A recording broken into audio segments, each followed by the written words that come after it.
listening to Frank Talks Pleasures and Lifestyles. And I'm Frank, because I have to be. We're in studio today with Mr. Greg Dunlevy, who is a multi-talented artist and the president of the Metro Musicians Association. Hey, I got it right this time. No tongue twister. Very good, Frank. Boy, you're hot tonight, man. I'm getting the better, man. That's what happens when you study and work hard, man. You don't get tongue twisted. Okay, let's get back to Greg. Greg, let's start off this segment now. We only got about maybe 10 more minutes with you here. Let's start talking about your first time performing in a metro station. Tell me about that story.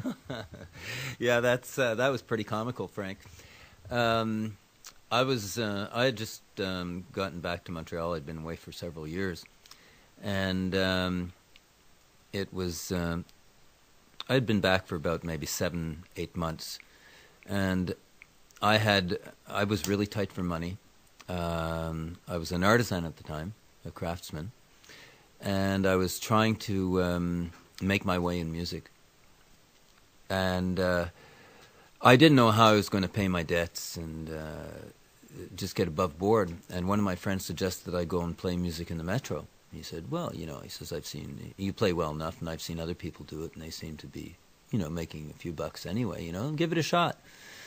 And I said, geez, I don't know. Oh, go ahead, do it. So I went into the Metro. I went to Square Victoria, and I didn't. At that time, there were only 2 exits to Square Victoria, and I didn't take the one where the Dome is. I took the other one leading to the Bell Towers, and I wanted to find a place where I was sure not to encounter anybody who knew me, because I associated that with panhandling, and I was sure that other people would too. So I was, I had this embarrassment issue and everything else.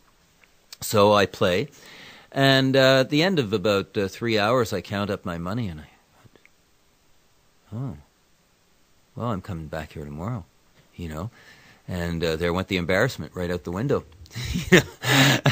So the thing is that during that period, it was very easy to go into the Metro, and we're talking about like 1982, very easy to go into the Metro and come out with over $100 a day, But, boy, things have really changed.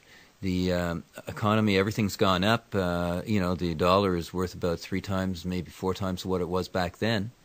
And the Metro musicians today are making a third or less what they were making back then. I know Metro musicians who are making, who make $2-3 an hour. And there's others who make more, but So it's not necessarily a guaranteed lifestyle. You won't necessarily make enough money to live on.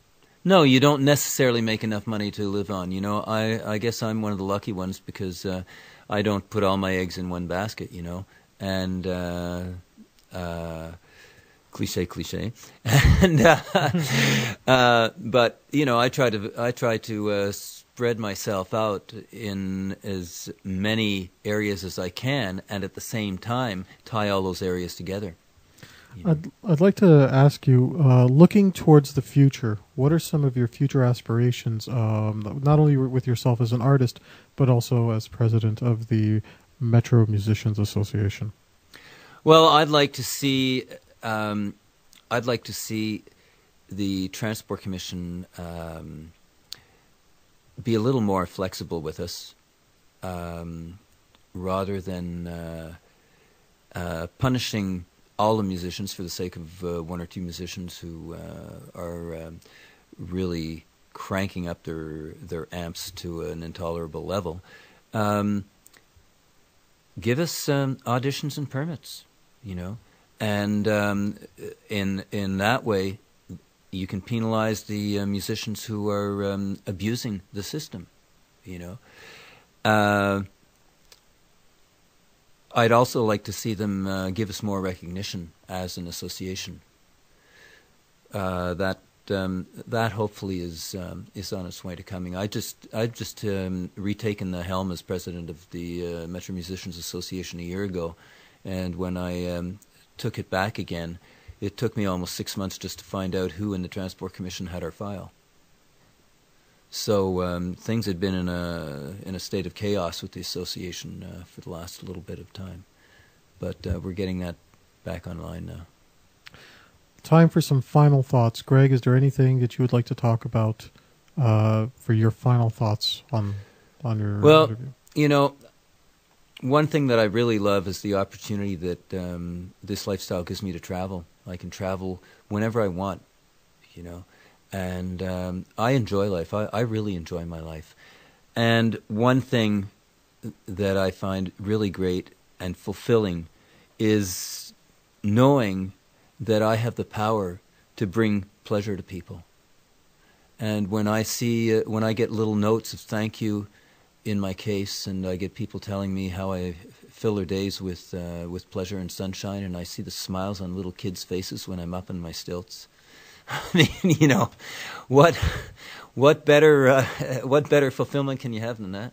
That sounds like a really, really nice life. Yeah, I think so. You know what? Why don't we go right into your next musical bridge, and let's go now to Greg.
That was beautiful. Greg, thank you so much for having come down to our studios and spending some time with us. Well, thank you so much for having me here, Frank. It's been a real pleasure for me. Greg, you offered to play some music while I'm talking on air. I would love it if you could take your flute up.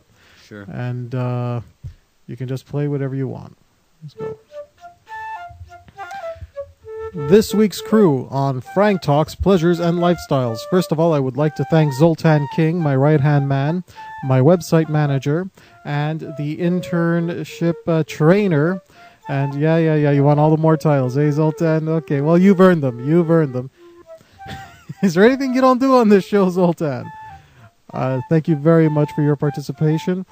To thank Greg Dunlevy, who came in today and gave us a really great interview and taught us a little something about the people we see every day. Who are the people in your neighborhood? They're Metro musicians. They are artists.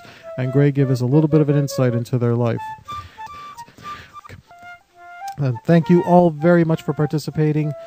Thank you very much for listening to Frank Talks, Pleasures, and Lifestyles. Frank Talks is sponsored in part by From Loser to Seducer by Frank B. Kermit. Ladies, is there a man in your life that got dumped for being clingy, needy, or was told he was a loser, but you still think he's a nice guy and want to help him? He could be a relative or even a friend, and you know he needs the help. Do you want to be the one to give him the gift that will change his life forever? How about the gift of a great biography? Buy him the book, From Loser to Seducer by Frank B. Kermit. It is the story of a nice guy who triumphs over his inner demons to find his own hidden power.